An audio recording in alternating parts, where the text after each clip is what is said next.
Dr. Hans Utter, welcome back to the Gnostic Media Podcast. It's good to have you here. Thanks, John. It's great to be here. And you're back today for the final installment of the Secret History of FM Radio. And it's I Am the Network, no translation without transformation. And what can the audience expect for this final installment of the Secret History of FM Radio? Well, what I thought I'd focus on today was bringing out a little bit more of the details of stuff that I've been talking about and just see how this stuff was deployed and look a little bit more in some of the network stuff I started talking about, but primarily just to kind of give a real concrete background for how this worked and hopefully to show the extent to which the entire public can be influenced and transformed. And I really think that this 1960s were such a pivotal decade in that you had these series of shocks that were administered to the culture, and then you had these reactions which came in a periodic way. And so I think that the radio, at least in the nascent stages of the FM radio, really served as not only the primary organizing vector for the counterculture, but I think it also really served to attract many, many people into the use of drugs, into participation in the movement. And as we've talked about before, the shutdown of the movement, the changing of the drugs from LSD becoming very contaminated, people, and then going into heroin, hard drugs, and just really having the human wreckage, the wreckage of the sexual revolution, etc. So by the early 80s, people were ready for disco and cocaine and whatever. And so we're on the verge of another cocaine and heroin comeback, apparently, in the next 4 or 5 years, I suppose. I think it's already back. I mean, there's a lot of people now that even college grads, people that are out of college a few years, that are really getting into heroin, and it's kind of regaining its underground chic status. So I think heroin is really very becoming a major thing right now, for sure. Now, I smoked opium a couple times back in my college days, but I've never even done heroin. I've never wanted to. So all you folks that think that's cool, all the power to you. Whatever. Anyway, so where are we going next here? Now, I came across I was just reading about that spins thing. I mean, isn't that fascinating how they call it spin? Yeah. Well, I wanted just to start out with that, just from the Aquarian conspiracy, and then a little bit look at the changing faces of man again. And then changing images of man, correct? Sorry, changing images of man, changing faces, whatever. It's the same. No, just kidding. But, and yeah, so I wanted, just kind of, we'll just check this out. So let me just go ahead and start out. I'm just read a little selection from that because I love reading. So this is from page 216. So networks, quote, have a powerful and refreshing impact on social policy. They represent a spontaneous social resistance to massive bureaucratic trends. Okay. Luther Gerlach and Virginia Hine, anthropologists who have studied social protest networks since the 1960s have christened the contemporary networks spins, segmented, polycentric, integrated networks. A spin gains its energy from coalitions, from the combining and recombining of talents, tools, strategies, numbers, contacts. It is like Gandhi's grouping of unities. Like a brain, the spin is capable of simultaneous connections at many points. Its segments are the small groups, which hang together loosely on the basis of shared values. Occasionally, by a kind of friendly fission, the spin has a spin-off. The multiplicity of groups strengthens the movement. Whereas the conventional organizational chart would show neatly linked boxes, the organizational chart of a spin would look like a badly knotted fishnet with a multitude of nodes of varying sizes, each linked to all others directly or indirectly. These cells or nodes in the social protest movement are local groups ranging from a handful of members to hundreds. Many form for a single task and are here today, gone tomorrow. Each segment of a spin is self-sufficient. You can't destroy the network by destroying a single leader or some vital organ. The center, the heart of the network is everywhere. A bureaucracy is as weak as its weakest link. In a network, many persons can take over the functions of others. This characteristic is also like the brain's plasticity, with an overlap of functions so that new regions can take over for damaged cells. Bureaucracy is less than the sum of its parts. A network is many times greater than the sum of its parts. And just skip over here a little more. These networks produce valuable local mutations. News of successful experiments travels swiftly across the movement linkages, and they are widely adopted. Most people don't see them or think they are conspiracies. Often networks take similar action without conferring with each other simply because they share so many assumptions. It might also be said that the shared assumptions are the collusion. The Aquarian conspiracy is, in effect, a spin of spins, a network of many networks aimed at social transformation. The Aquarian conspiracy is indeed loose, segmented, evolutionary, redundant. Its center is everywhere. Okay, so it goes on, but basically... I'm glad that you started this with that section there, because 2 nights ago I was sitting there reading that exact part, so and just totally amused at the spin of spins and this whole system of networks that they call even spins, you know. And oh, it's not a conspiracy, it's just a bunch of networks. Well, you know, of course, this is based on H.G. Wells' book, right? But the Open Conspiracy or whatever. So, and this connects definitely with H.G. Wells' idea and ideas, you know, for this sort of rebirth of society.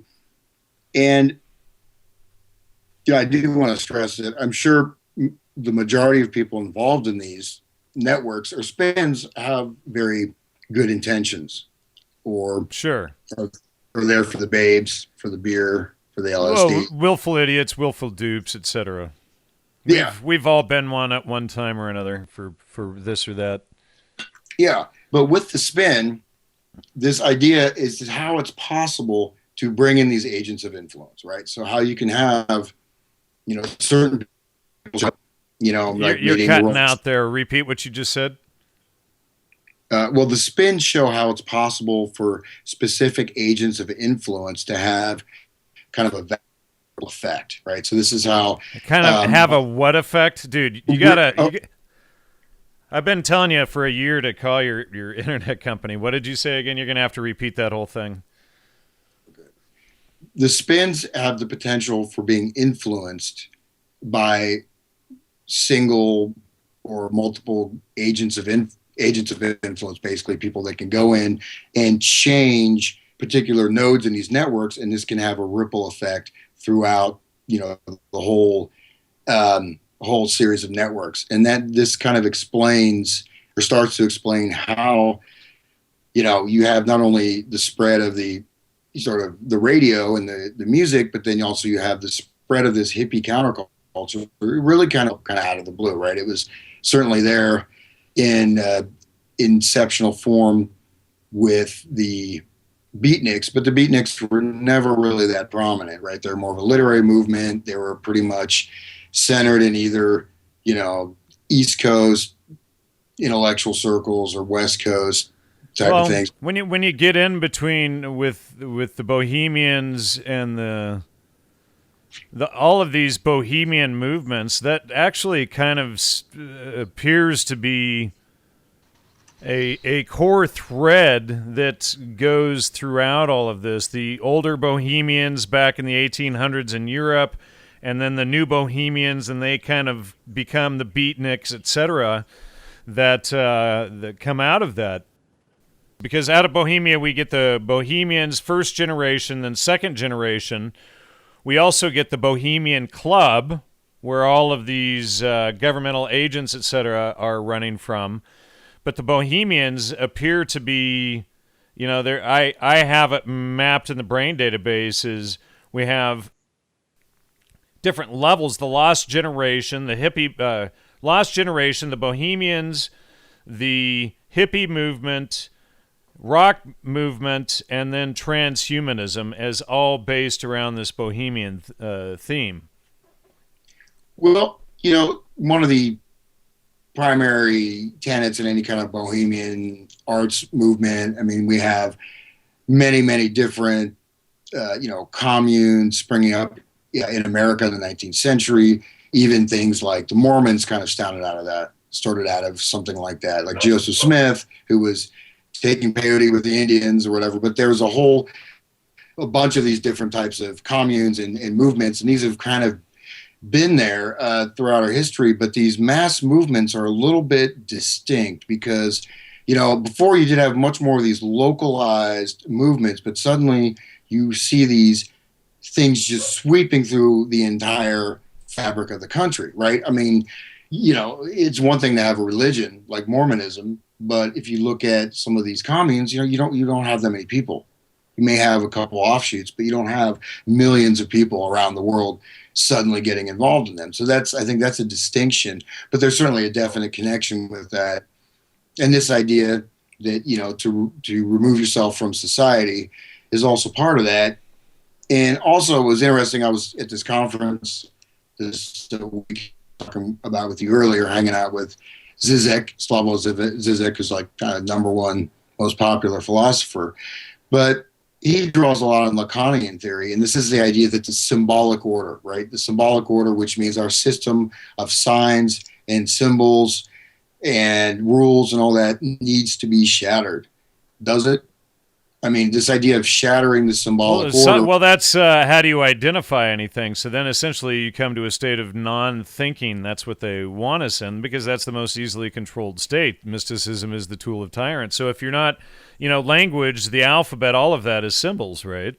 And everything that we deal with, I mean, we're looking at symbols all the time of things. So if we don't have any recognition of that and stop any of that, we're shutting off the minds, which then we come into a state like Jiddu Krishnamurti and Aldous Huxley were selling, where you have the ultimate slave, essentially.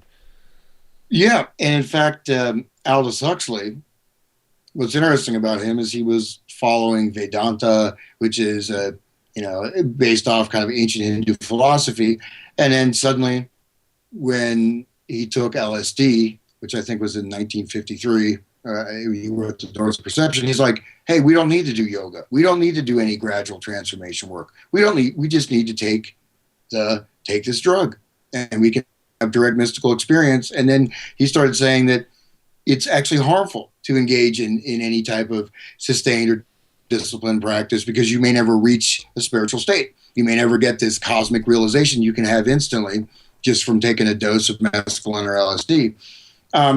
And linked with that is Jiddu Krishnamurti's idea. And I've had a number of people communicate with me saying, I really like Krishnamurti, but I know. I'll say straight up that there's also Yuji Krishnamurti, which is pretty weird. There's two Krishnamurtis, and they both are philosophers, and they both were connected with the Theophilosophical Society. But in a sense, they lead to the same path. So what Jiddu Krishnamurti talks about is this choiceless awareness, right? Choiceless awareness. Okay, have a pure awareness without, direct apprehension of the world around you.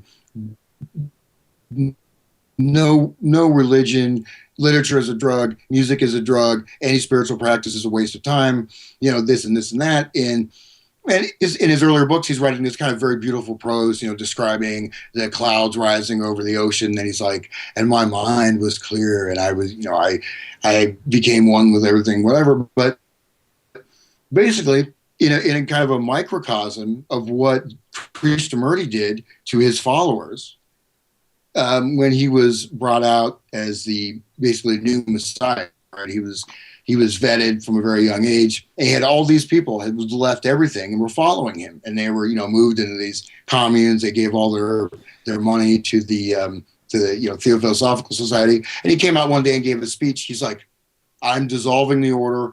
There's nothing to believe in. There's basically no truth.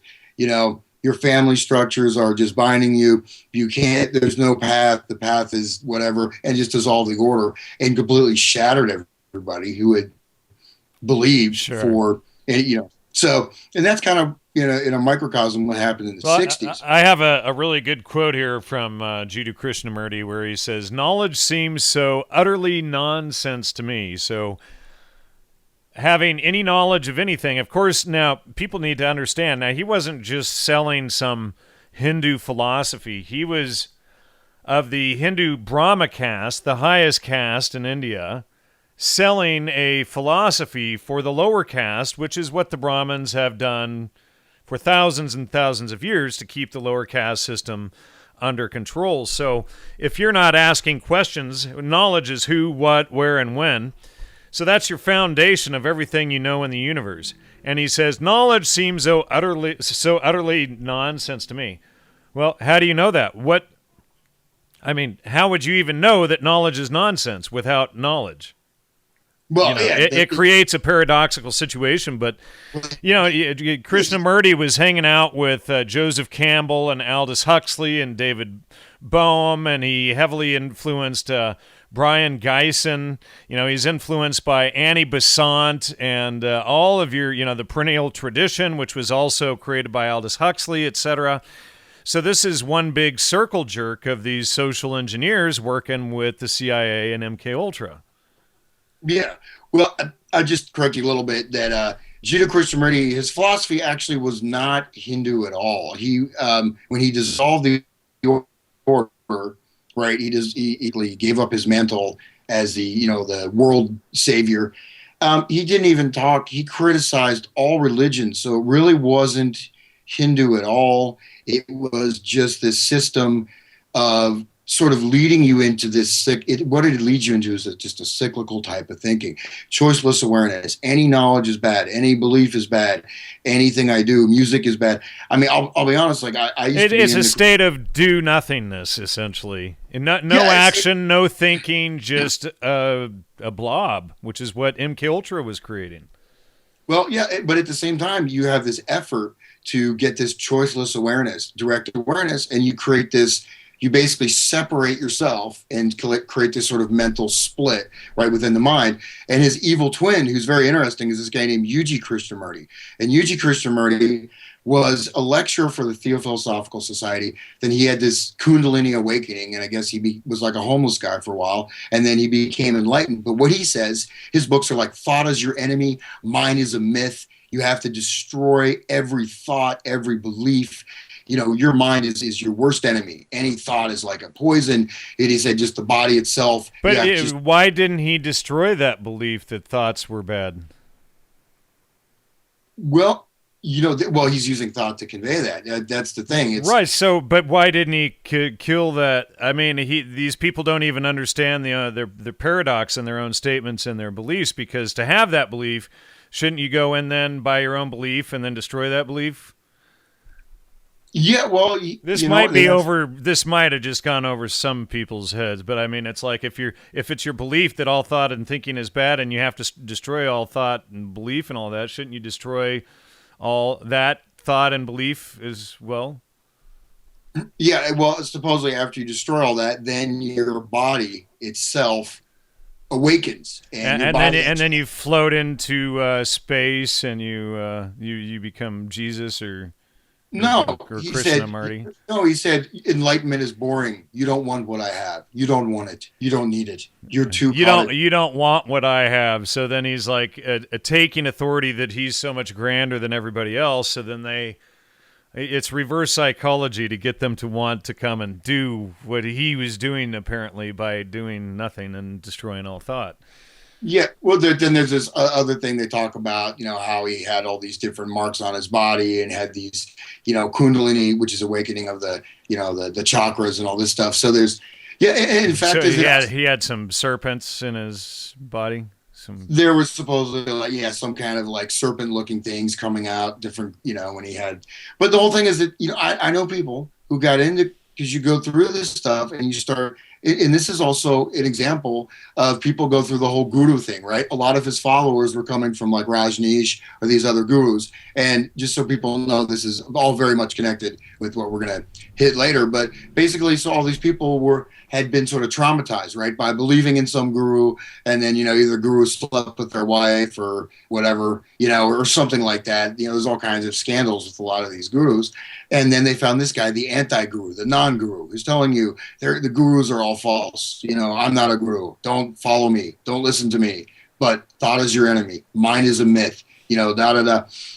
But he does have a few other things to say. He talks about thought being external. He said thought is not actually in your mind, but thought is like this external field of almost being broadcast into your head, which is maybe a little scary if you think about it. But anyways, so these figures, right? And even well, if this guy at the conference listens to this, hey, no, nothing personal, but this guy was walking around with a copy of Aldous Huxley's books, and I love Aldous Huxley. He's the greatest. He changed my life, and he said I carry these books everywhere I go, and he loved Aldous Huxley so much, and it's kind of like, dude, I mean, the idea, like in Huxley's last book, Island, he goes from, sort of a more spiritual approach and then sort of the dystopian Brave New World to this island where everyone takes these drugs and is happy, and they have the spiritual states by taking the drugs, and everyone lives in harmony by, having these periodic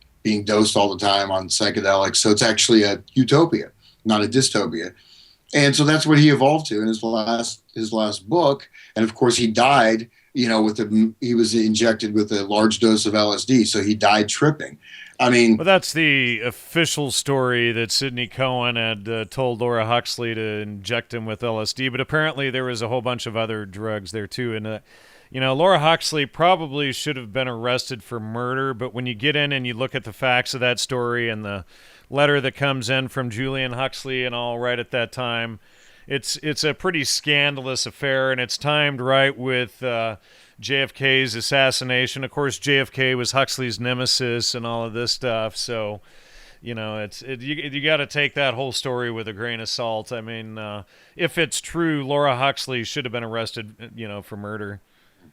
Yeah, but the thing is, some of these myths, they're valuable in that why is that even being propagated? You can kind of analyze right that as the thing. But speaking of Huxley, of course, in his connection with Gerald Hurd and Osmond, the guy who changed the name to psychedelics. Originally, his study, he was talking about how they produce schizophrenia-like symptoms, and then he changed the name. Humphrey Osmond, right? Yeah. And then he said, oh, even though originally they do mimic schizophrenia, they actually produce enlightenment, or they produce these wonderful states. Right. So he changed the name, even though... And then 10 years later, I did a whole article on this, and then 10 years later, we see the guys who created the new words still using the old words that they, Yeah, old habits die hard.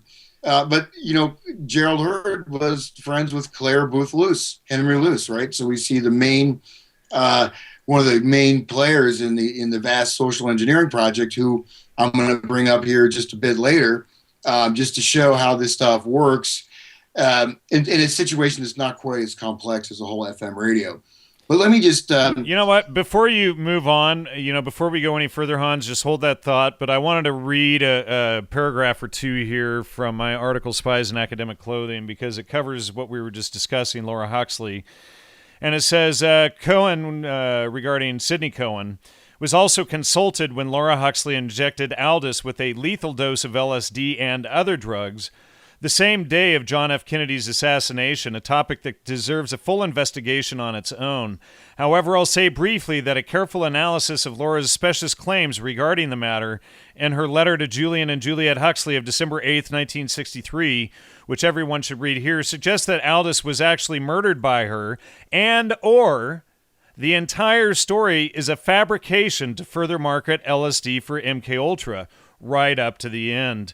As Laura states at the end of her 8-page letter, quote, "If the way Aldous died were known, it might awaken people to the awareness that not only this, but many other facts described in Island are possible here and now. Aldous asking for moksha medicine while dying is a confirmation of his work, and as such is of importance not only to us, but to the world. It is true, we will have some people saying that he was a drug addict all his life and that he ended as one.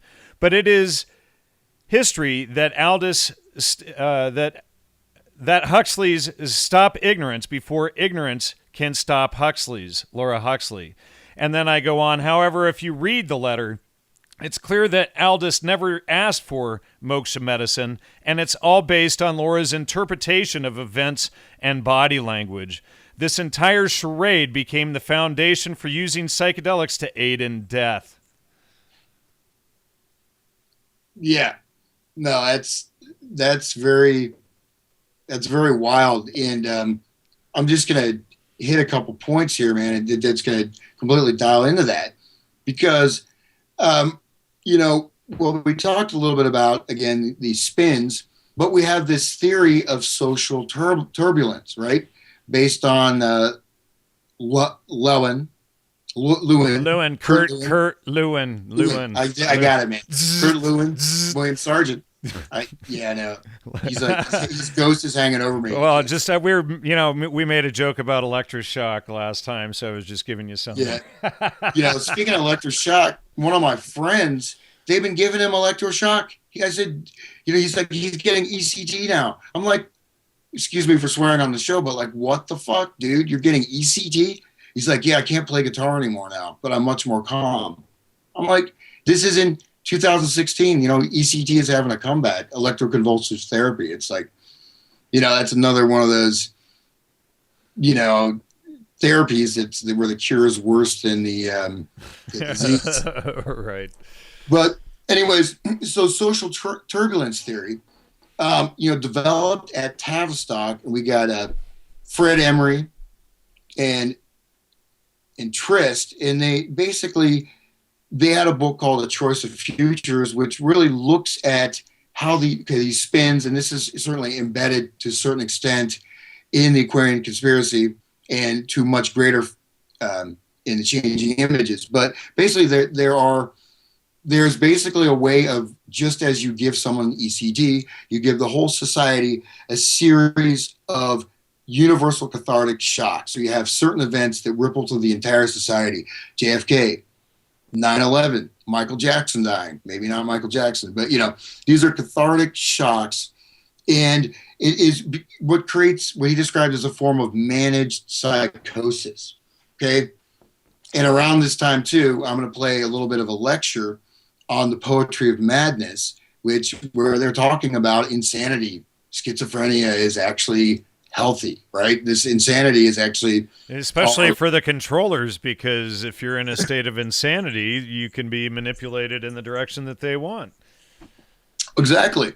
And so what happens is, during the position of shock, the adoption of psychotic values, or values that would have seemed psychotic or completely outside the realm of society, becomes normative, becomes normal. This shock induces a transformation, and these other values can be induced or introduced to the society. And I think an example, again, you look at the hippies. I mean, not only did that create a massive split, right, between the youth, between the idea of the parental authority, between the idea of any kind of American culture, but it also created a split between those that were hippies, those that were not. But it really was incredibly disturbing to the people that were involved in it. It was like they were in a different world, and it seemed that was their normative state, right? But for the rest of society, it also created shockwaves, reverberating. So you get kind of a dual tiered type of shock they're employed. And so Trist predicted in 1963 that society would soon enter a period of permanent social turbulence. This is what Trist was predicting in 1963. And so in later 1975, a later book, he lays out the three stages of this transformation. And so it's basically societal disintegration and then a rebuilding of new paradigms. So the first stage is called superficiality.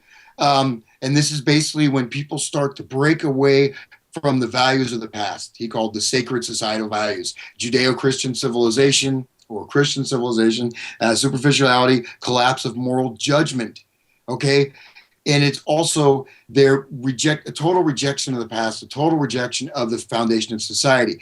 The next stage is called segmentation. And this is when the larger institutions of society start to experience the reverberations of these changes that are happening on the lower levels. So the institutions themselves begin to show these signs of sort of disintegration or rejection of these values. But then it continues on, and then people become increasingly related in more and more smaller, paranoid, isolated groups, right? More and more paranoid, more and more socially isolated. And then even this trickles down to the family, shattering the family itself, shattering the family union. Just like we discussed in The Secret History or Music, Mind Control, and Psychobiology, with the subdivisions within music between teenagers and even within the family itself. Yeah. And in this case, we're kind of looking at the strategy, and then we're going to, a little bit later, we're going to see actually the actual implementation of that. And then the third layer is to plunge society into a deeper level of instability called dissociation. So it's a state of dissociation in which the individual becomes the entire societal unit. The individual withdraws from society into a world where reality and fantasy are indistinguishable. Man trusts no one. Decision-making is given way to feeling states, right? And he also talks about a wired society, and this is in the early 70s, where everyone's wired in by computers, personal gadgets, and they're reduced to these individual isolated units through the dissociation stage. And this is a new order he calls the new order of the information age. Again, this is this is when they had the giant, computers filling up entire office buildings to print out one little punch card to answer 10 plus 10 or something. I mean, not that bad. But so that's basically the framework, at least one version of the framework. And you're welcome to chime in there. I just wanted to turn quickly to the changing images of man and how they describe this too. They describe it in a lot more compelling or friendly way. They you see a lot of the Joseph Campbell hero's journey stuff in there, right? But so the premises, there's 5. This is one page 183. Okay, 5 premises grow out of the preceding discussions, and this is about the rebirth of society, the new world or whatever.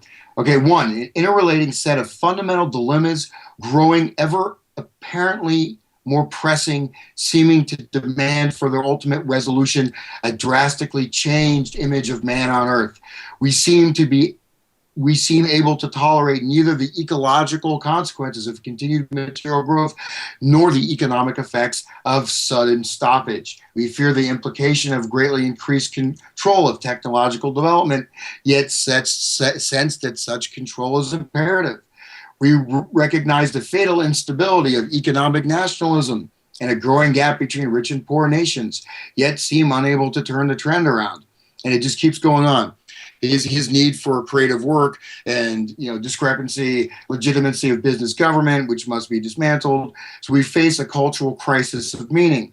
It is not clear who is at the helm, how the ship is steered, nor what distant shores we should be aiming for. I love that little poetic metaphor. So not quite as blunt as Trist, but basically saying the same thing.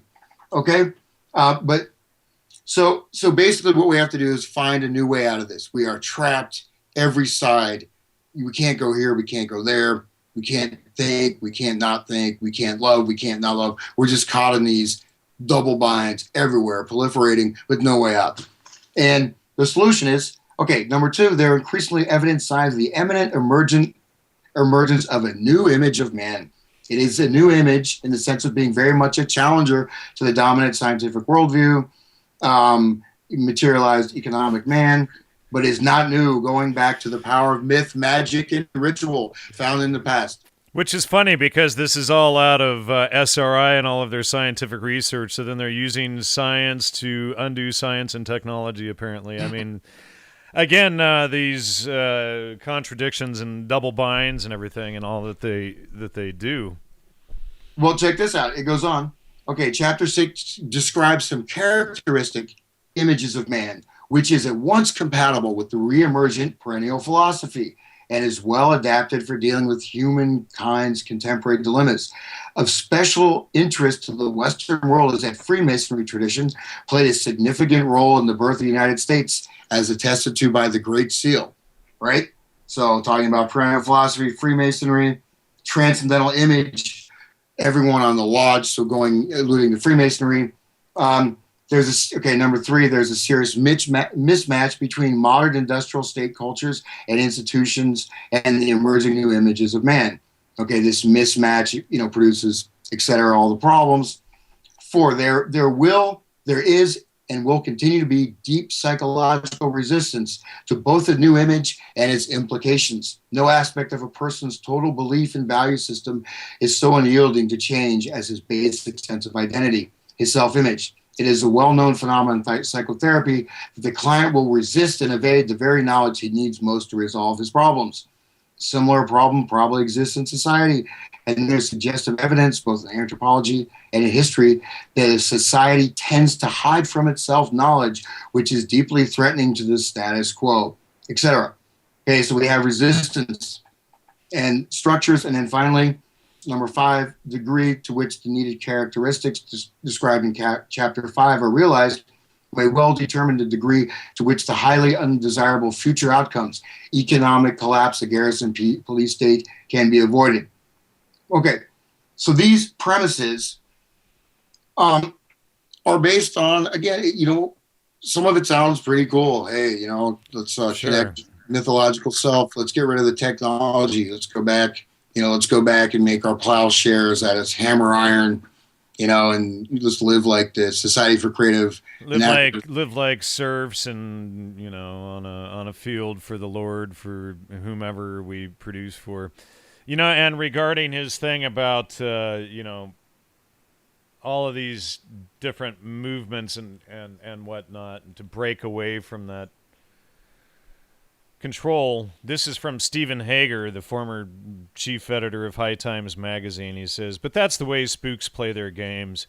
If it's going to be a social movement against whatever you're doing, it's best if you secretly create and orchestrate that movement against yourself right away, so that never does any unintended damage to your personal fortunes. Yep, exactly. And so, and what I thought I'd do, I wanted to play this audio clip here, and we can let it run maybe just for a couple minutes. And this is, I found this to be pretty interesting because I think this basically typifies what we're talking about, but then you can kind of hear it in their own words, so to speak. And so just give me a second here, but this is just a number of scientists, doctors, and talking about this idea of madness, right? The idea that we can find poetry and transcendence through madness. And it's a pretty interesting lecture because you can hear like some kind of weird little beads being played and all kinds of stuff. And so it's kind of neat. And you get to hear Allen Ginsberg, who, by the way, first read Howl in 1957 on KPFA. And so this stuff, even that FM radio show is acting like it started in 67, 68. No, this stuff was going back to 63. Is pretty much when it started. So I'm going to go ahead and run this clip for a second. And so check this out. Actually, just give me a moment. I brought up part 2. I'm going to bring up part 1. And this is at the Esalen Institute. Okay. So this is, and it's, I used to be a big fan of Joseph Campbell, but, I did too. We were young and wrong. It's okay. He was good friends with Jerry Garcia. I'm sure you know that. He was also good friends with Aleister Crowley, and that you saw that stuff. I think I put it in the last episode that we had discovered that Joseph Campbell lived in Woodstock and lived at the Maverick with all of that stuff going on in Woodstock and helped develop all of this stuff right at the core. Yeah. Well, as I've alluded to in the past, it's very important, whether you believe in not quote unquote supernatural, numerology, occult stuff. The fact is that there are certain segments of the elites that do deploy specific locations. Just an example, the whole transgender thing is really connected with this as above, so below, the reversal of values. It's actually an occult thing. This is very much an occult thing and actually goes back to this goddess who was worshipped with human sacrifice actually in Syria. And so this goddess is having a sort of a resurgence, but basically some of the stuff it's a bit weird in that, it's hard just to take a rational explanation like why this stuff is being deployed. So, whether it just has a psychological effect or something else, but certainly some of these techniques are being utilized, and some of it I'm sure is BS, but some of it may not be, especially when it comes to the music and stuff. But let me go ahead and roll this clip here. We'll just listen to for a couple minutes. So here we go. Tonight is the 7th in the series of programs sponsored by Esalen Institute on the value of psychotic experience. Tonight's presentation is entitled The Poetry of Madness. The people up here are, on my right, Dr. John Perry, San Francisco psychiatrist, Dr. Claudio Naranjo, a Chilean psychiatrist. My name is Julian Silverman. I'm a research psychologist. This is Allen Ginsberg, need more be said. Alan Watts, need more be said. We are going to explore tonight the poetic aspects of what we tried to do last night in the name of science, but which were limited by the necessity of being very analytic and rational and sometimes oversensible. What we are seeking to understand is the sense in the non-rational, the wisdom in the union of opposites, and the reasonableness of the term losing your mind to come to your senses.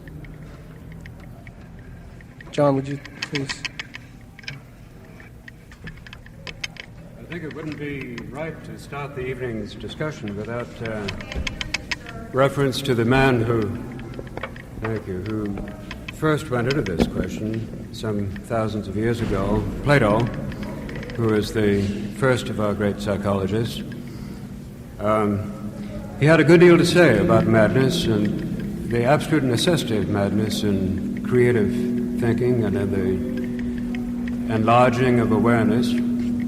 He said, in proportion as prophecy is higher and more perfect than divination, both in name and reality, in the same proportion is madness superior to the sane mind, for the one is only of human but the other of divine origin.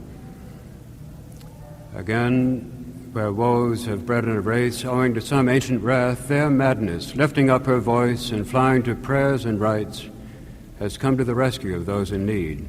He who has part in this gift and is truly possessed and duly out of his mind is by the use of purifications and mysteries made whole and delivered from evil, future as well as present. Sir, can your discourse be heard? Can it be heard? If you pull the microphone closer, perhaps. Closer. Is that a little bit better? Oh, I'm sorry. Well, it was Plato talking.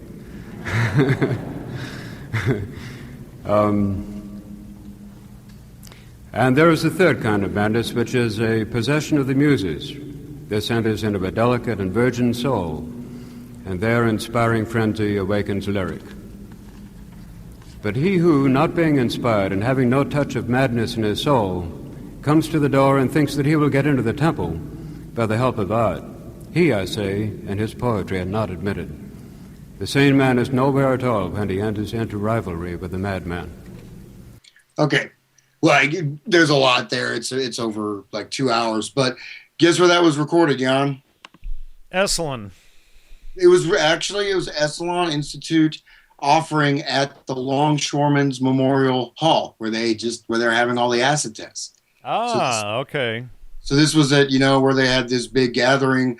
I played some of those clips back, I think, the first or second episode. So these are, all these luminaries are coming and talking, and they even describe our experience last night here, which is not recorded, I assume.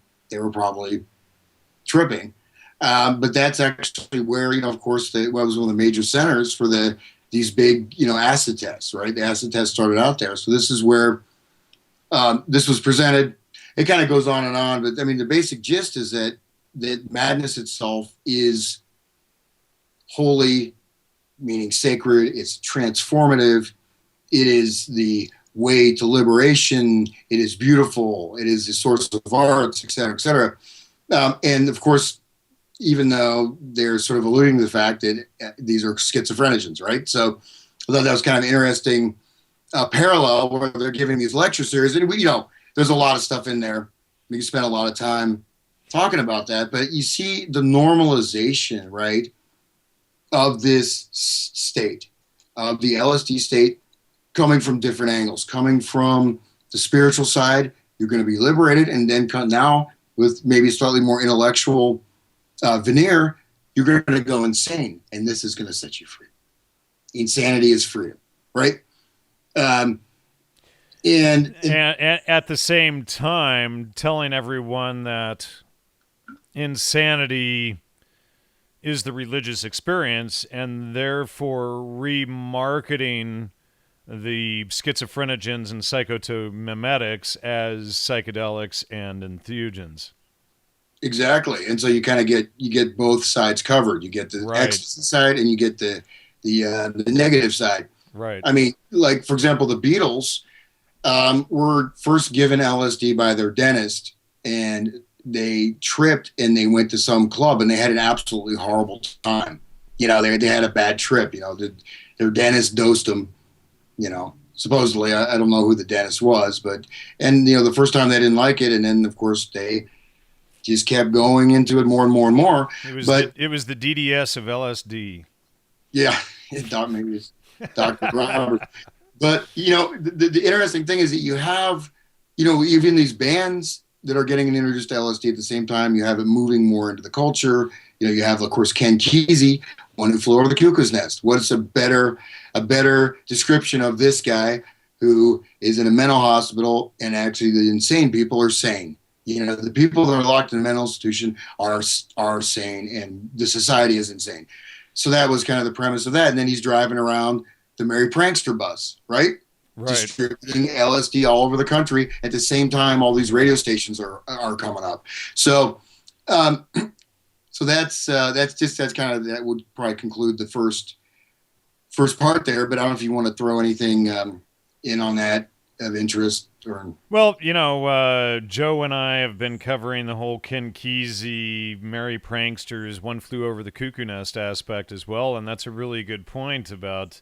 And I think we were just coming to that same conclusion in one of the recent episodes as well, is trying to normalize insanity, trying to make insanity look cool. and the with Kesey's book, The Indian, going back off into, essentially he's the better state, this neo-feudalist or native revivalist state coming back, where the drugs and insanity are somehow better, but always with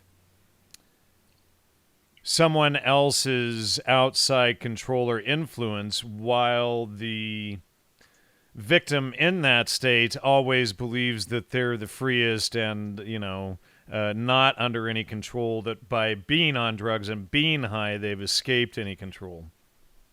Yeah, no, exactly. And it's really interesting that one thing I kind of chanced upon, which times with all these things, 1963, 1964, is the changing of the Hippocratic Oath. I don't know if you're familiar with that, but they basically changed the Hippocratic Oath to allow the doctor to kill you, as well as to, they talk about, in a negative chemical, administering chemical mixtures, which is not in the original Hippocratic Oath. And all this stuff, again, all this stuff is tied in and connects at the same, 1963, you have these shocks, right? First wave of shocks, and this collapse where America actually could have been totally different, right? If John F. Kennedy had lived, we'd probably be in a far different society.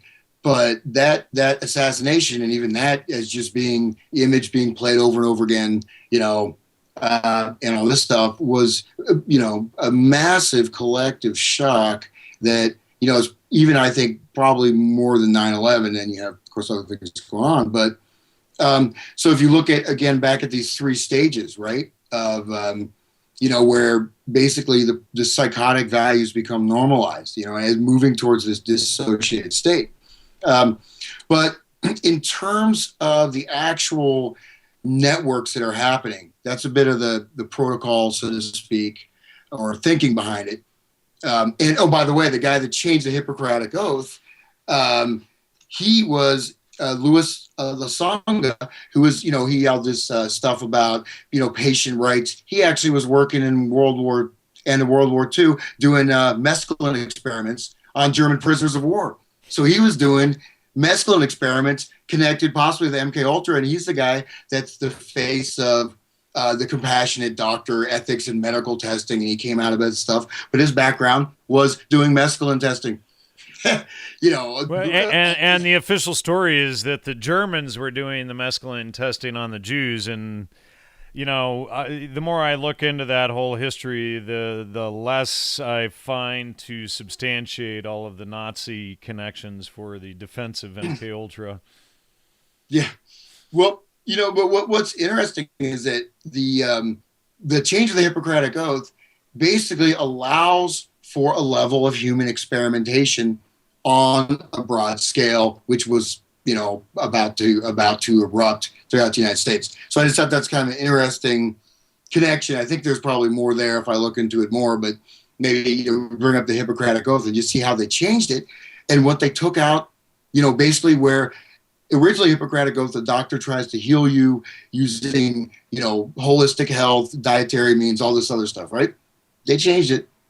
And basically, so it's a little bit, it's not, I guess you can't call them hypocrites because the oath, you read between the lines or just right in the surface, it's pretty wild how this kind of corresponds with all those other things. But so in terms of how the sort of development of underground radio, how this helped to create or formulate a counterculture. Well, there was already a set of networks in place, right? These were at universities, you have coffee shops, you have in different cities, there were all kinds of participants, and this was in the folk music circles. And in fact, the folk music was something where, in a sense, it was called a co-option, but this was where the Popular Front, which was this was approved by the 7th Congress of the Communist International in 1935, And there's a quote from a scholar, Howard Husak. He says, quote, "The Popular Front tasked communists in the West with building progressive coalitions with various institutions, including political parties and labor unions, that the party had previously denounced as bourgeoisie and corrupt. Following this new strategy, the American Communist Party suddenly asserted that it wanted to build upon, not destroy American institutions. The Popular Front sought to enlist Western artists and intellectuals, some of them not party members, but fellow travelers, to use art, literature, and music to insinuate the Marxist worldview into the broader culture. And specifically, the aim was to take the music of the rural, poor South, which they eventually termed it as folk music, right? It wasn't called folk music. This was the music people played in the South, and they liked it, and that was part of their culture. But they tried to transform that music to use it as a vehicle to introduce Marxist cultural vernacular into the culture. And even Alan Lomax's cantometric system was also part of this.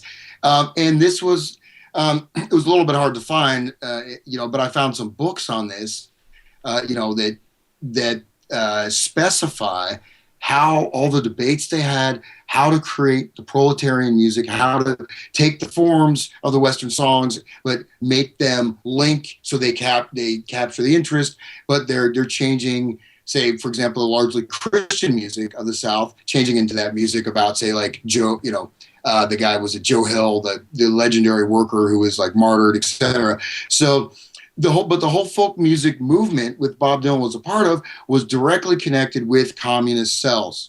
And so Bob Dylan himself, when he was traveling around, he went to it was University of Madison. They had this. He stayed with his friends in the Communist Party and the communist cells, right? So they had these networks were set up all over the country, right? They had specific people in different places. They had activists again going to the rural South. They had activists going here and there, and they had musicians who either by being part of the scene or deliberately were conveying the values through the through the folk music, which again was changed and transformed, but also placed in a context of being a way to liberate the deluded poor, primarily poor white Southerners, but everyone else in the country. So that was kind of the subterranean text of the whole folk music movement. But again, it wasn't just guys crashing in someone's place in a coffee shop, they're playing guitar. No, I mean, they're staying with members of the Communist Party, and they're deliberately seeing how to transform music and use this as a tool of social transformation, or you could say called social engineering, cultural engineering, etc. So I think this becomes kind of the foundational point a little bit for when we start to move in just a couple of years later with the underground radio stations. We see that this serves as sort of the nexus for sort of the distribution of LSD, but also the transformation of the folk music scene into the psychedelic music scene, right? So Bob Dylan started going electric, and you have all these folk bands starting to go electric and becoming psychedelic, right? So the psychedelic music really grew primarily out of the streams of folk music, right? It was mostly the folkies, like Jerry Garcia was playing bluegrass, et cetera, et cetera.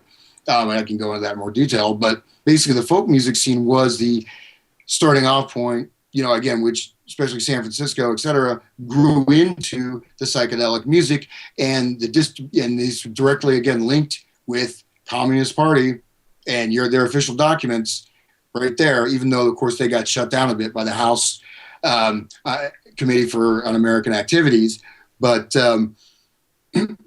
that I think sort of shows that also even the Bob Dylan going electric, I think if I look into that more, I bet I could find more reasons for that, because again, he was directly linked with part of the Communist Party, part of, he was staying with these people, he was being introduced, he was getting a lot of propulsion in his career by these particular people. So you wonder, going electric kind of marked the beginning of all, again, the folk music going into this psychedelic rock. And this kind of sprung up in different centers or regions across the state. So you have in Austin, Texas, you have San Francisco, you have the Charlatans, you have Detroit, et cetera. So you have these different regions, New York City, of course, where this music started sort of bubbling up. So I don't even want to throw anything in on there about that, or No, not particularly.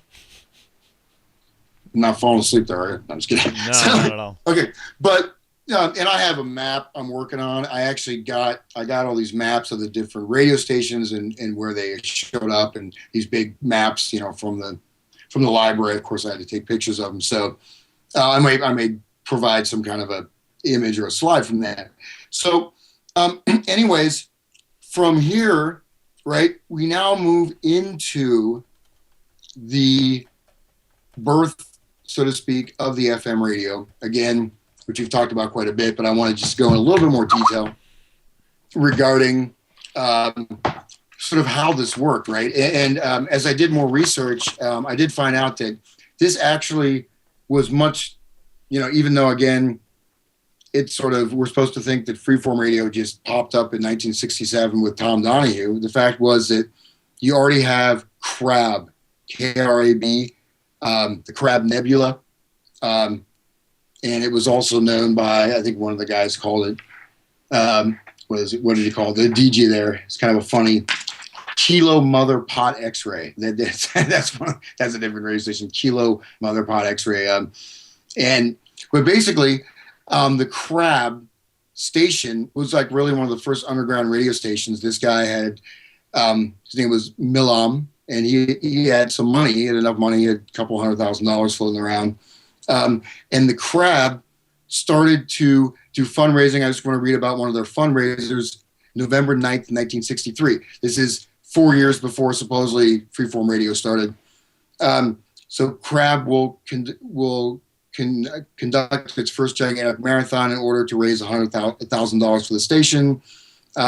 Pledges will be solicited at disarmingly frequent intervals. We will have a squad of motorcyclists to identified by hearts and Crab tattooed on their arms, ready to go out and pick up the pledges.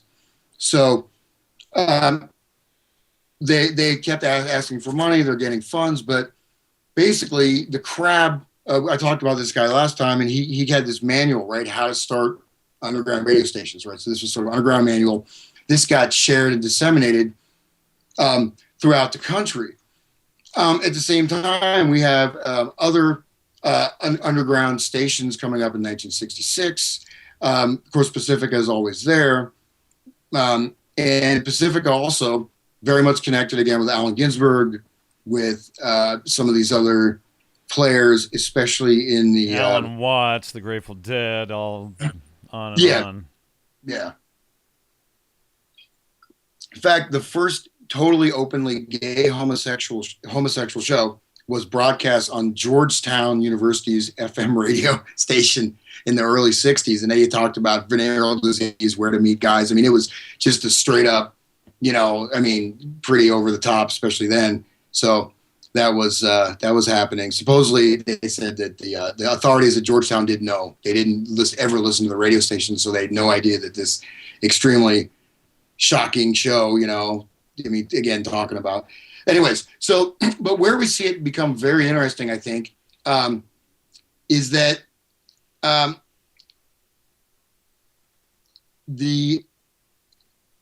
so we have people like Jay Kyle, and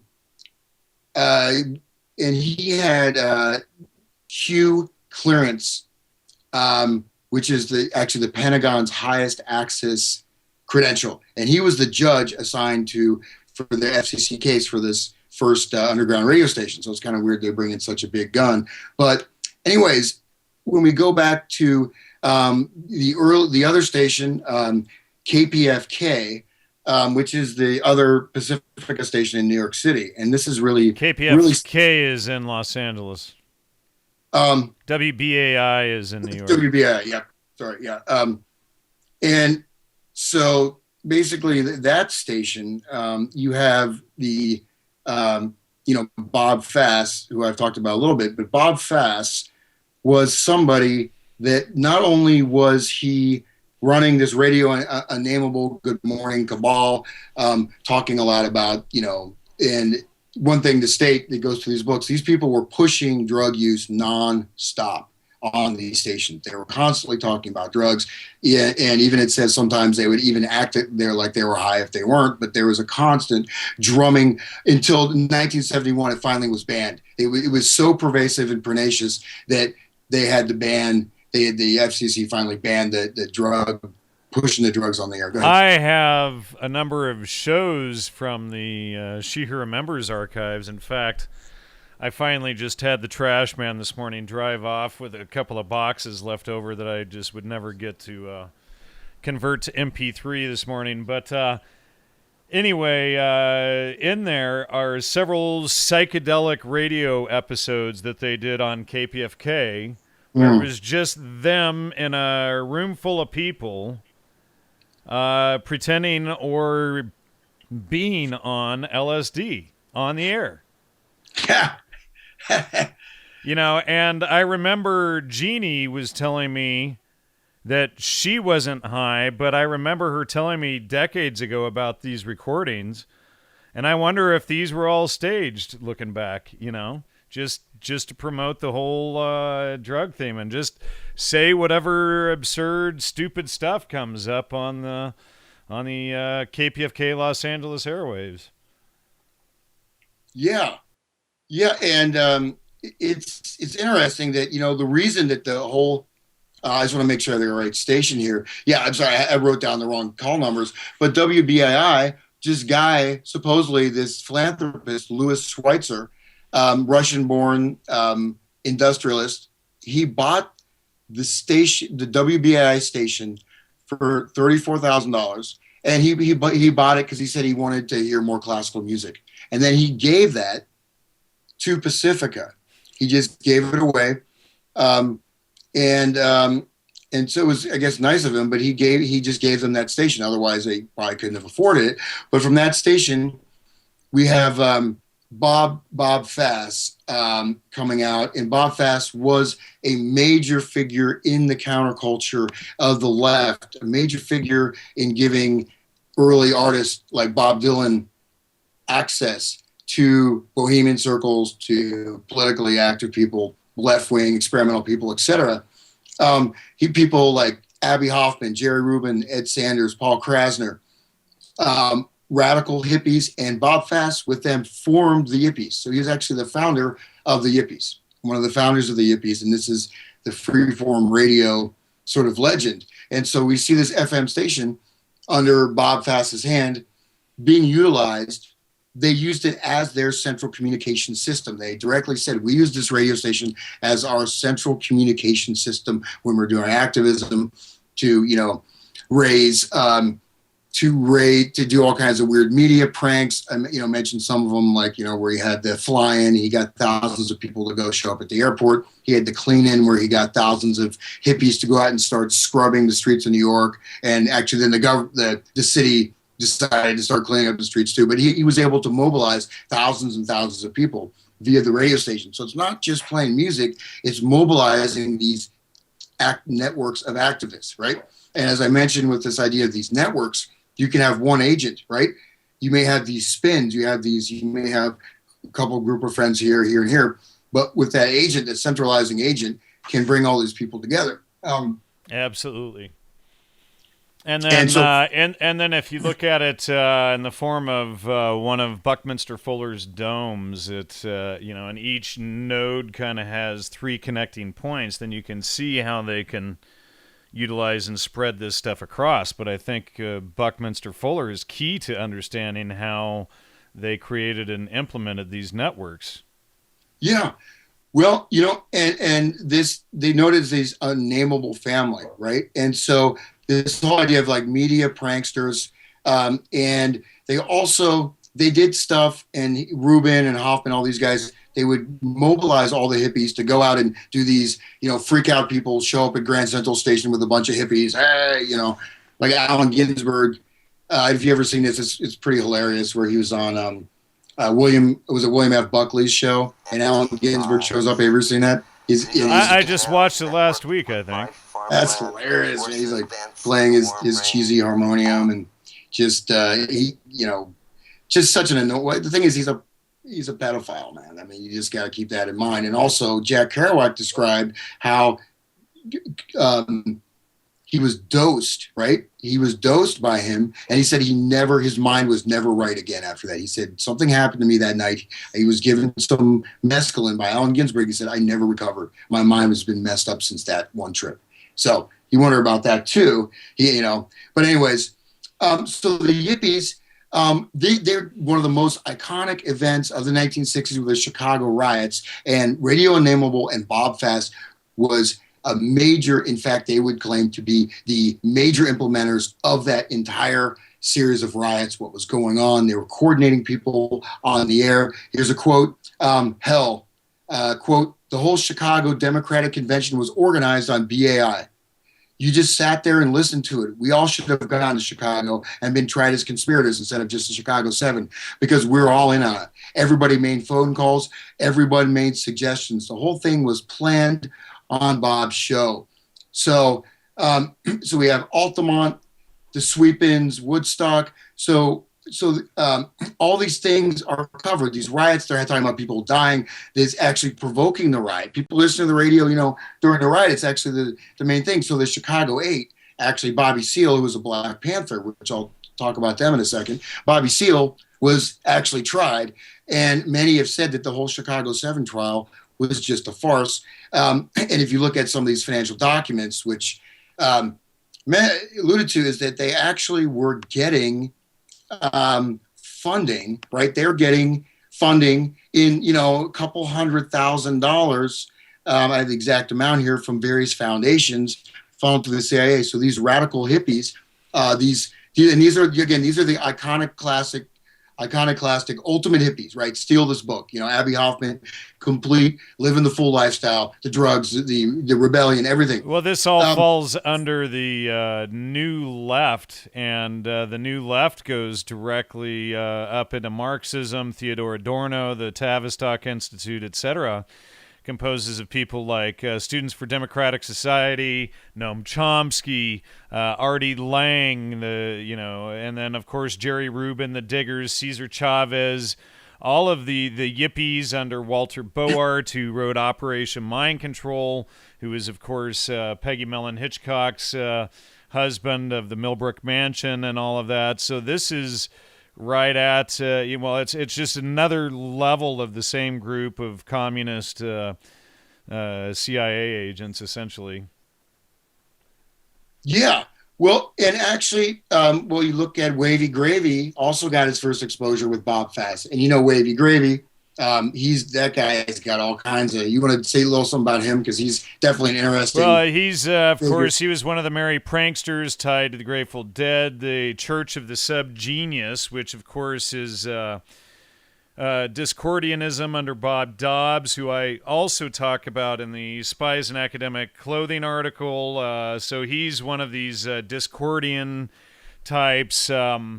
He's Camp Winter Rainbow Digital BN. He runs the Hog Farm at the Woodstock Music Festival, where, in the Hog Farm, if you get it, it's a joke on the Gentiles. But the Hog Farm is apparently where they took care of the people on the bad trips at the original Woodstock Music Festival. So that ties there to Wavy Gravy. He's also tied to Richard Alpert or Ram Dass, also to Stephen Hager, whose quote we just read a little bit ago.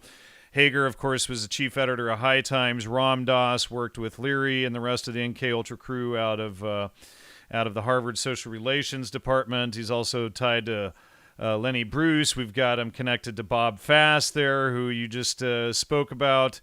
And again, WBAI, Allen Ginsberg, Tim Leary. It's the same group of people. It's the same stuff.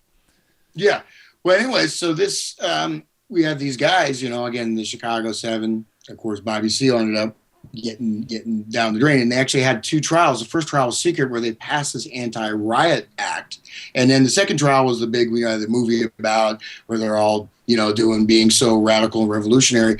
But they were getting financial backing, and even a lot of their press was coming through these underground papers. And there's something known as the Kinney Corp, which bought about 60% of the Underground Papers, which is there's some CIA members on the board. So, I mean, Underground Papers obviously is not important now. Well, But who ran what? Speaking of all of this, I just mentioned all of the Mellon Hitchcock family and Walter Boert. Walter Boert ran the what was it? The East Village Other, where they promoted all of these things and the Pentagon protests and all of this stuff. So I'll bet you that Walter Boert and the East Village Other were behind the promotion of the Chicago riots and the Chicago 7. yeah, and you have Chicago 7, their organization, they had a company, a front company. Well, as their corporation called the National Mobilization to End the War in Vietnam. They were getting $192,000 in federal money, $85,000 from the Carnegie Foundation. They got another $313,000 from the Federal Office of Economic Opportunity, through the Institute of Policy Studies, through the think tanks, ACLU, the J.M. Kaplan Fund, New World Fund, Aaron E. Norman Fund, and there's actually IRS documents. And the Kaplan, and these guys are connected directly with the CIA. Senator Saltonstall, who's on the Kaplan Foundation, is also connected with the CIA. Richard Baldwin Foundation. Also, Tom Hayden is, was basically a deep cover agent going through that whole thing. And actually, even Abby Hoffman was meeting up. I think if I remember correctly, maybe he met with Claire Booth Luce or someone like that. Well, I've got him quoted in, now I'm forgetting which article. It's in one of my articles in the series. It could be the first one on Wasson, or maybe Manufacturing the Deadhead. But Abby Hoffman was meeting up with Claire Booth Luce at the Republican National Convention of all places. And in fact, I'll pull that quote up here while you're talking, and I'll read it, but it's a worthy quote there. But check this out. They had command centers. Their command centers, again, with Bob Fast, and mobilizing thousands and thousands of people to get their asses kicked. Chicago's old Colony Building, 408 South Plymouth Court, 1 block from the Federal Building. They also had... Let me just read this quote really quickly. This is from Abby Hoffman. And this is from the Manufacturing the Deadhead article that Joe Atwill and I wrote. He says, "I've always maintained that Henry Luce did more to popularize acid than Timothy Leary. Years later, I met Claire Booth Luce at the Republican Convention in Miami. She did not disagree with this opinion. America's version of the Dragon Lady caressed my arm, fluttered her eyes, and cooed. We wouldn't want anyone doing too much of a good thing," quote unquote. And so there's so many things going on here, but here's this media mogul's wife, the head of Time Life magazine's wife, Claire Booth Luce, caressing Abby Hoffman's arm, who was doing all of these, social programming movements in Chicago and elsewhere. I mean, this is... Folks, you got to wake up, man. I mean, these cultural heroes, Timothy Leary, Terrence McKenna... Wavy Gravy, Jerry Garcia, the Doors, you name it. I mean, folks, wake up. Richard Alpert, Ramdas, all of them. This is the intelligence community. These are the agents, folks. Get over the idea that the CIA are a bunch of dummies going around in black suits, and, we're just dumb, we don't get anything. No, you're the dummy, you're the dupe. They're the ones wearing the tie-dyes and leading all of these movements. What the hell is a movement? Is it a bowel movement? Truth doesn't come in a movement. Truth is about checking and verifying facts on a case-by-case, point-by-point basis. There's no movement about it. It's not going into the bathroom and having a bowel movement, folks. It's not a group think. A truth happens on a case-by-case, point-by-point basis by checking things out. And if you're caught into some movement, whether it's the stupid 60s movements or the Wall Street movements of today, or the New Age movement, all of this stuff, veganism, vegetarianism, feminism, all of these movements. This is what the Central Intelligence, the Central Entertainment Agency does. So please, folks, pull your heads out of your butts if you don't get it yet. Yeah. And, just to, go over this real quick again. Excuse my rant. No, that's fine. Just to, maybe I'll get warmed up for a rant too. So, they're doing this type of, again, social disruption, social disorder, right? And that's exactly, we're talking about these stages, right?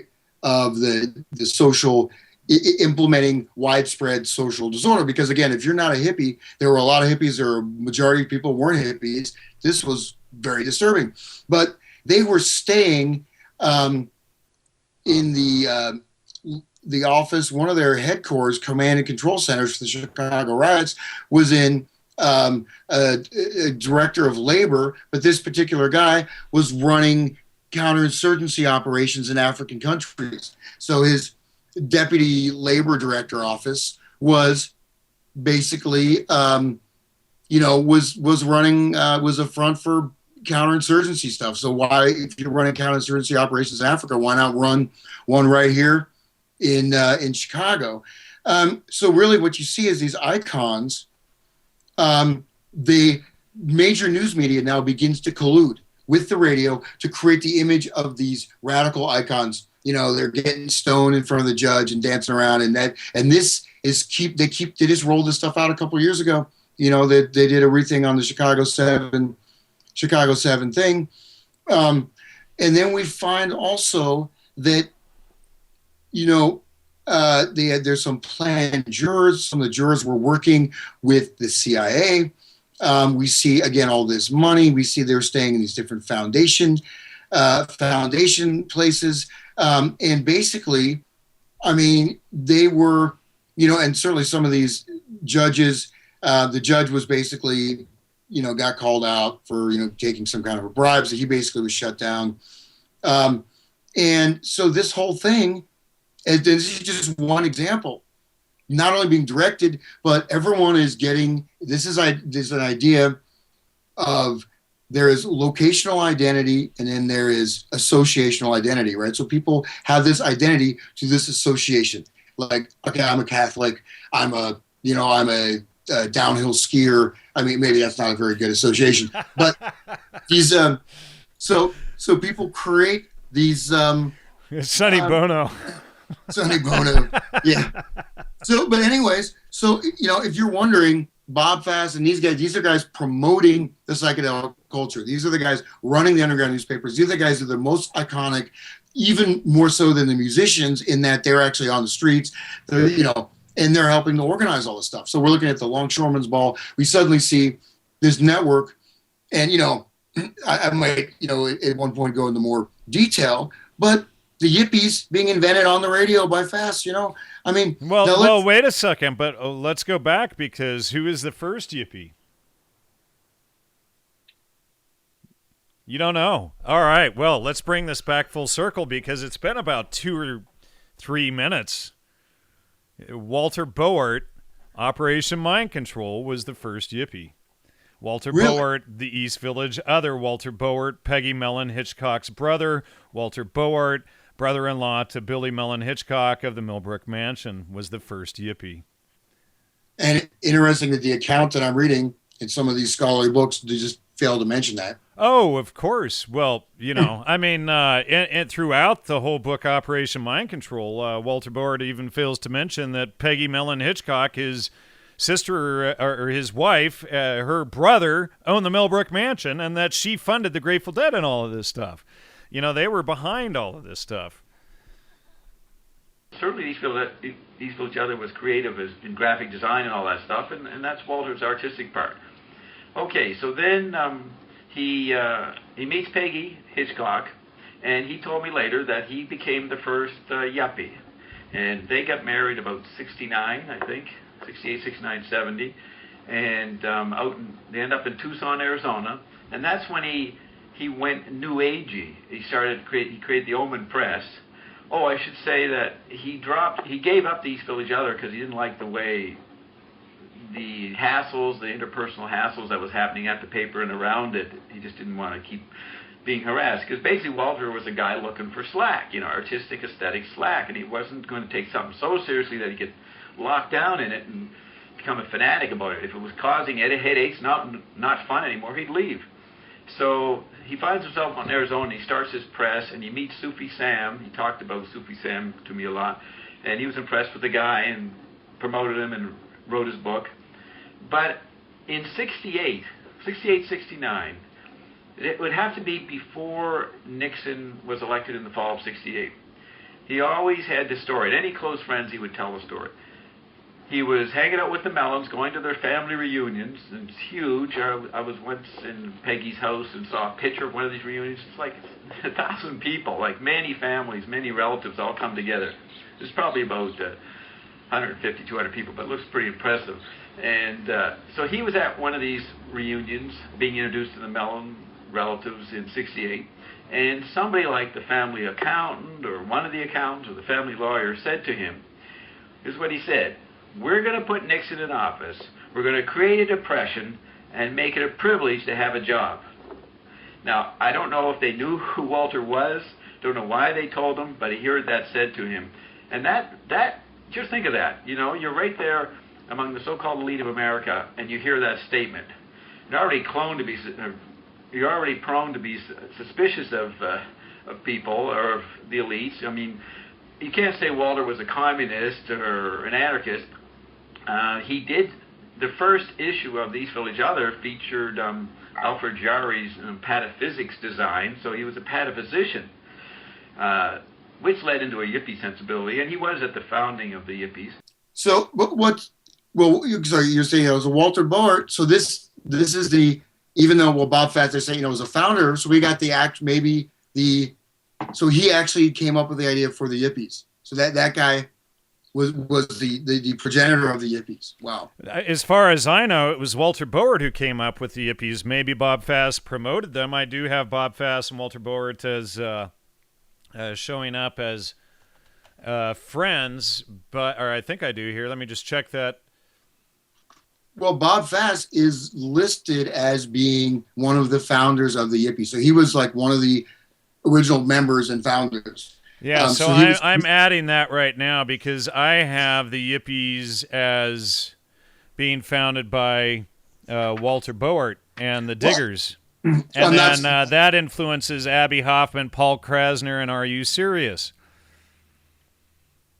So, yeah, I mean, here we are right at the nexus of this stuff again. So Walter Boert is actually a much larger key player than we had previously suspected.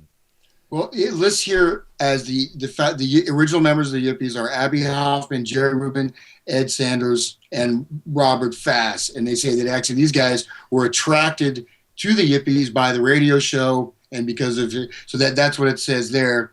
And this goes directly to the Chicago 7 riots and all this stuff. So I think that we've got a pretty interesting connection. And then we have Tom Donahue again, who's the whole star of that FM radio. He doesn't get on the scene until 1968. So that's quite late when you're missing out on these earlier radio stations. KMPX was running during the Summer of Love, which wasn't even mentioned in that whole thing. And of course, they call it as Kilo Mother Pot X-Ray. That's how they use the moniker. But this guy who's a DJ there just talks about, pretty much nonstop promoting the counterculture, promoting drugs all the time. And he said, we had just basically, Spiro Agnew eventually stopped that because, they were constantly, every second, we were, promoting drugs. And one thing to note, if you look at sort of how social movements work, by obscenity, by shock, by things like that, you sort of shock people's consciousness, and you're able to not only disrupt the social order, but to attract people, to your message, to your thing, to this kind of, the shock kind of dislodges the normal conventions, you could call, as Lacan call, the symbolic order. And just to cover just a few more things. Just to show that this is not something that is just like I said, this is a much simpler case, and it's much easier to understand in that we can look at all the players and see exactly how it was deployed and how it played out. So we look at the Black Panthers, right? The Black Panthers being part of this idea of radical revolutionary movement, social rights, etc. And what we have in 1967, we have this sudden growth of gang crime in Chicago, right? You have Martin Luther King going to Chicago, and basically they're saying we don't really have a problem with integration. We don't have a problem like the South, where we have our own neighborhoods. But actually, part of what Martin Luther King was doing was removing some of these ethnic neighborhoods, population replacement. You have you have the rise of the Black Panthers. I'm sure you're familiar with them. They actually started out as being kind of a positive. And well, they were the New Left also. They were a part of this whole manufactured creation, that came out of the Marxists, Tavistock Institute, Adorno, etc. Yeah. Well, I mean, the Black Panthers, I mean, they started out as sort of kind of having a positive influence, and then they got infiltrated by this guy. He actually is like a kind of Asian American looking guy. I'm not recalling his name. He recently came out and said he was a FBI informant the whole time, and he brought them weapons. And then they were drugged. And basically they were assassinated in Chicago. Most of the leaders were murdered when they were drugged with barbiturates. But anyways, one of the big players is a guy named Gordon Parks. And Gordon Parks he worked with Henry Luce at Time or Life magazine. And he was very black, dark-skinned guy. But he was out there infiltrating the Nation of Islam, getting photographs of all their leadership. He was infiltrating the Black Panthers. He was infiltrating all of these movements, collecting data, basically spying on them. And because they had, at this time, the darker your skin was, the more black you were. So they trusted him because he was so dark-skinned. So Gordon Parks, who was getting debriefed by the FBI and the CIA, basically gave them enough data, information to have a bunch of Black Panthers murdered. Guess what he did after that? He directed the movie Shaft. He was the director of the movie Shaft, which was a transformation of Black cultural identity from the revolutionary to the pimp, right? And so he directed Shaft, and his son directed Superfly. And this, at the same time, Sergeant Shriver, the head of the Office of Economic Opportunity in Chicago, gave the Black Stone Rangers, a Chicago gang, almost $900,000, basically allowing them to engage in gang-related activity. So you see direct funding of a gang, and primarily what the gang was doing was removing Catholics and other people from ethnic neighborhoods from the south side of Chicago. But you see that this guy, working, Life magazine, the whole thing, Gordon Wasson, on the other side of the counterculture, look how this movement, they promote revolution, and then suddenly they get shut down, promote gang activity, and promote this pimp. And when they also promoted the feminism with Steinem, Joyce Glassman, Daniel Pinchbeck's mother, promoting Black Macho and all of that, which destroys the Black family in the inner cities. So then this further ties into the connection to the violence, the drugs, them co-opting the Black Panthers, targeting Catholics, etc. So this is just one massive onslaught, essentially, against the Black community, and then using that as a bludgeon against the rest of society. Yeah, well, basically, here's what Gordon Parks said in his memoir. He said that, quote, before I could pursue my newfound interest in the movies, I was called back to life to cover the Black Panthers. And actually what he did, covering the Black Panthers, he went in there, infiltrated them, gave enough information that they were assassinated. They were drugged and they were murdered. So he was the direct conduit for that event to happen. And also they got arrested, the ones that survived. So that was shut down. So at the same time, you've got all this gang activity. You suddenly have, these leaders, activist leaders being murdered, fleeing the country, just being wiped out, jailed. So you have these Black communities with under gang activity, their icons have been shattered, whatever, Martin Luther King or MLK has been murdered, you know what I mean? So you have this whole tumult going on, and then suddenly you roll out with Shaft. And anyone's seen Shaft, he's a bad mother. Woo? and it's a black exploitation film about this guy basically. It becomes the pimp. The icon of black culture is the pimp, the drug dealer, the guy that sleeps with lots of women, the guy that's selling cocaine, the guy that's, basically his rebellion is wearing his hat and going out and getting money from his girls and, having 4 or 5 women with him and doing a bunch of coke and shooting some people up. That is the new icon. The pimp is the icon, and it's continued to be the icon pretty much till this day. You look at hips, it's been rolled out in different forms. This is the first thing you can say. The gang culture, gangster rap is a much more hip-hop, even, all of that stuff. It's still a continuation of that same theme, essentially. Yeah. Of the pimp theme.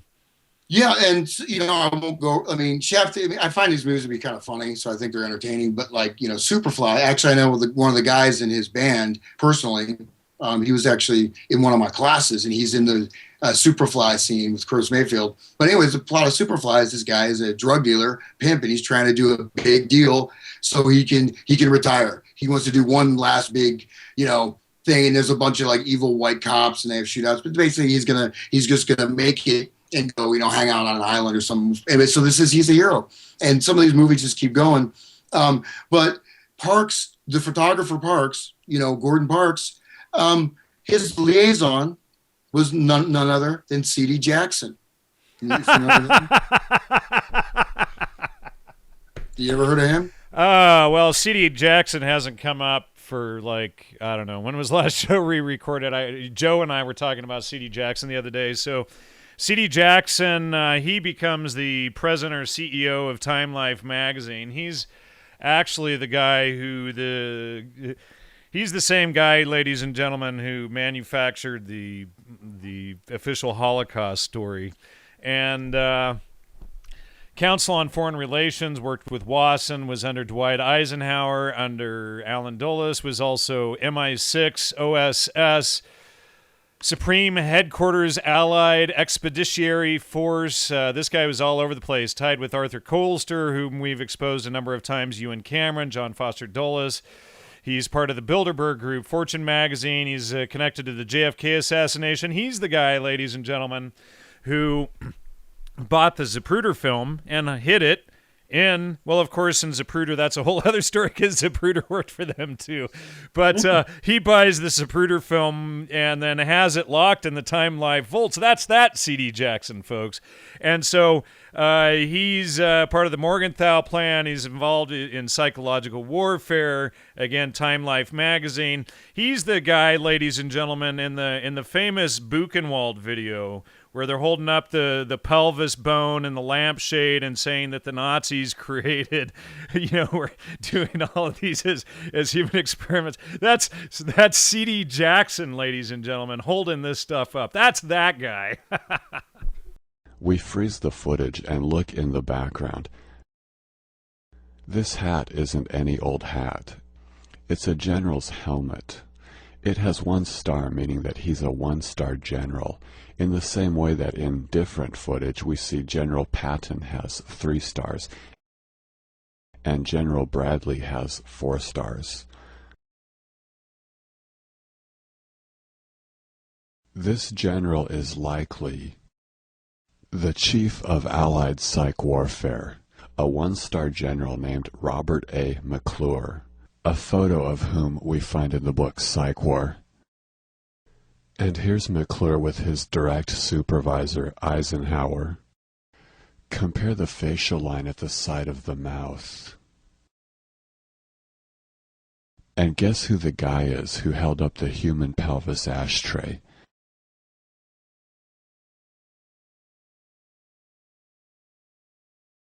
C.D. Jackson, his deputy. Yeah, and now look also at what happened to the counterculture, and I'll just do a little mirroring of that with another person who's also linked with the Black Panthers. So, you have actually a very mature anti-war movement in the early 60s, guys in suits and ties that are serious, that are not, that have a real point about the anti-war stuff. And then suddenly you had these bearded freaks, because the point was to stop the war. And these guys were not trying to destroy the foundations of Western culture and, free love and whatever. They're out there, and this was completely shut down. So the anti-war movement was completely taken over. But let's look at another important film called Easy Rider, directed by Bert Schneider. And Bert Schneider, his first project was the Monkees. So he developed and ran the Monkees, the fake rock band.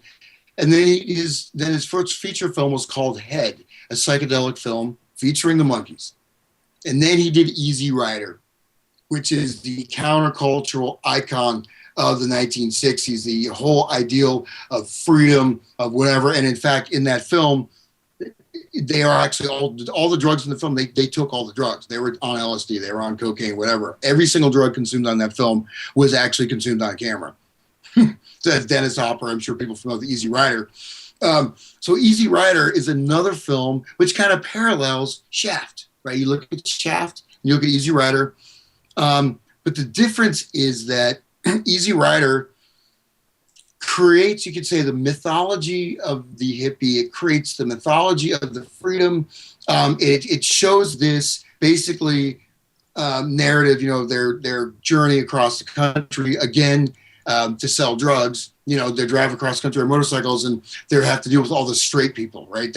So it's showing this culture clash between the new culture, the defiant, youth who are tripping balls all the time, and balling chicks and just freaking out, and the normal straights who just can't get it and represent the evil part of America. But at the same time, of course, it was a major type of social engineering as a major motion picture that really, in fact, created, again, part of the iconography, because at the same time Easy Rider came out, you had the slow disintegration or the rapid disintegration of they shut it down, right? At the same time, the mythos is taking off, the actual counterculture experience, at least if you look at Altamont, we talked about that in depth. You even look at Woodstock, and other things. You have Bobby Kennedy's assassination. You have all these other sort of traumas that are inflicted,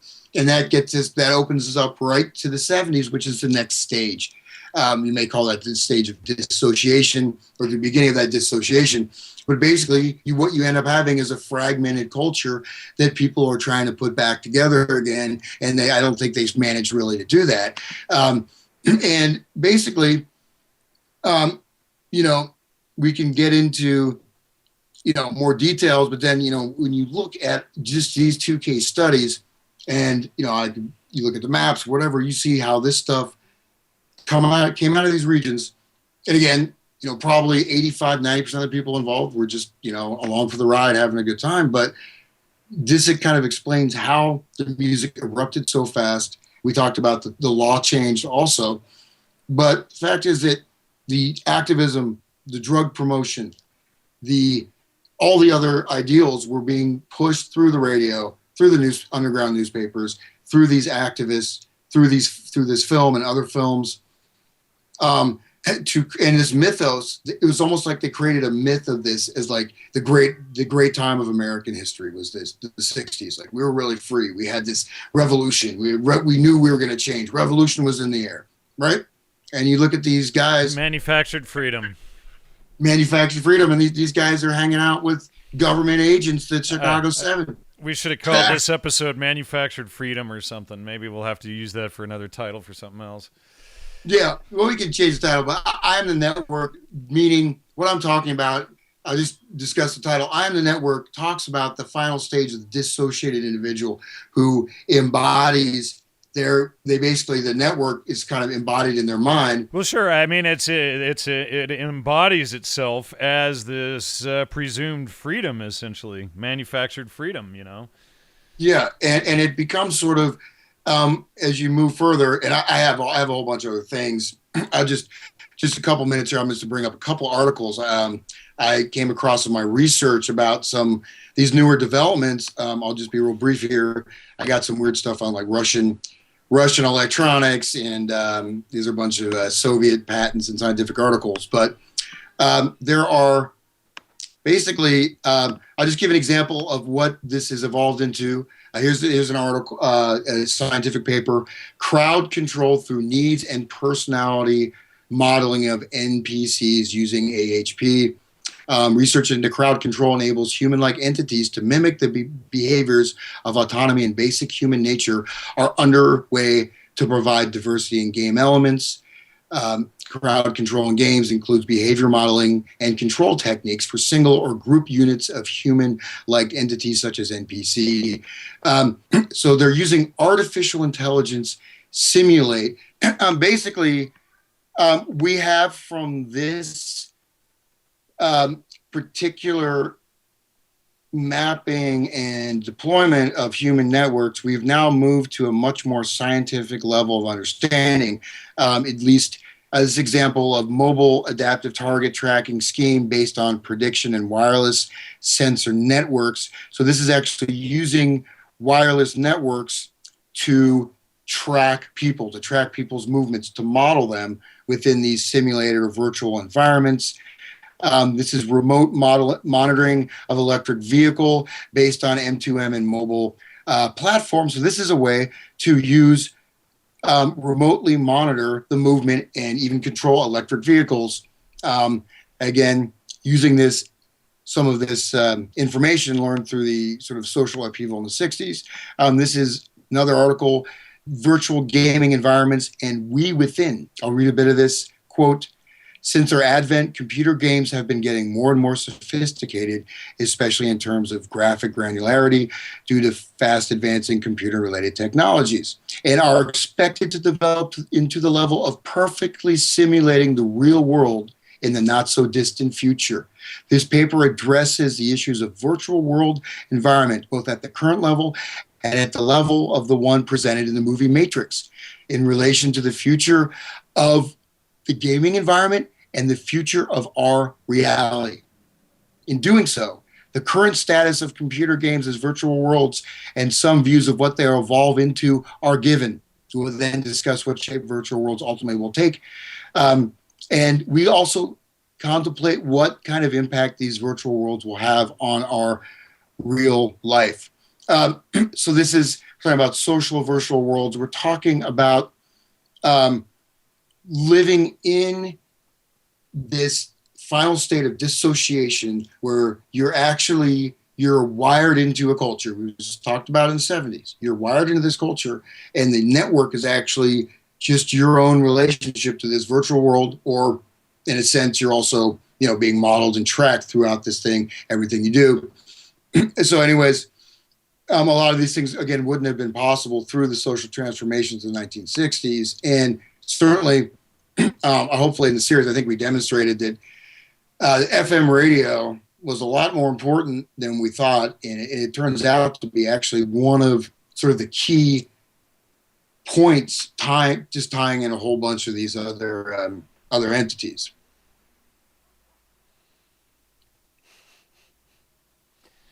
It's a network of networks et al. All right, so let's see. Is there anything we didn't cover today, Hans? Is this? Are we wrapping up the secret history of FM radio here? Yeah, I think at this point that I'm gonna start getting into so many little minute details. I'm probably gonna write something up here because get a big picture. But I think this is probably our last show, unless someone just start getting inundated with phone calls, wreath, flowers, chocolates, then maybe. But 24-year-old bottles of scotch begging us to do more.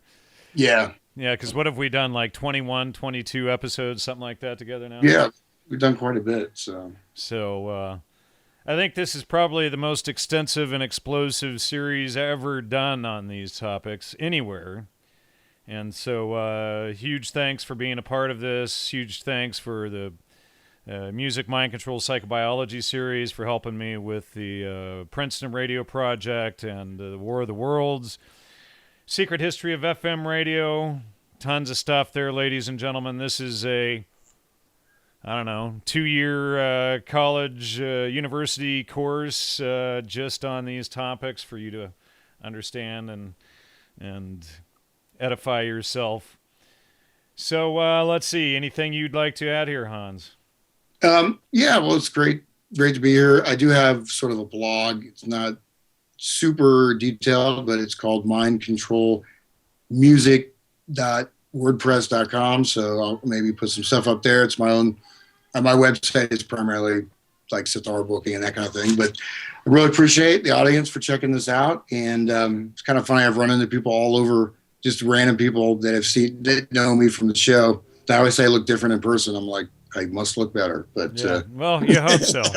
I don't know. I try to avoid the public. Well, that's good to know that it's getting out there, and hopefully it will continue to grow and spread and educate people.